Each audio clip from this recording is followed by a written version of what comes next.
L'administration Biden devrait inaugurer un retour au décorum avec une collaboration renouvelée dans des domaines comme le changement climatique et l'accord sur le nucléaire iranien. Mais un certain nombre de clashs de l'ère Trump resteront. Une guerre de taxes de 11,5 milliards de dollars sur les subventions de Boeing et d'Airbus doit encore être résolue. Il y a aussi le conflit de longue durée sur les dépenses de défense, les États-Unis estimant que l'Europe ne paie pas sa juste part. Mais la plus grande querelle pourrait être autour de la Big Tech. En décembre, Bruxelles a déposé un nouveau projet de loi pour potentiellement briser les géants de la technologie, une décision que Washington considère comme ciblant les entreprises américaines. Le Brexit pourrait compliquer davantage les travaux de réparation. Le Royaume-Uni a longtemps été la première escale de Washington pour toutes les choses liées à l'Europe, avec une relation spéciale qui remonte à des décennies.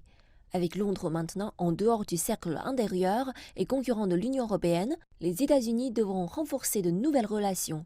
Alors que les relations entre les États-Unis et l'Union européenne sont en train de changer, et ce depuis longtemps, déjà avant l'entrée de Trump dans le bureau de Oval, de nombreux aspects du partenariat continuent de prospérer. Le commerce transatlantique a dépassé 1400 milliards de dollars en 2019 et les deux parties demeurent des investisseurs de premier plan pour l'un comme pour l'autre.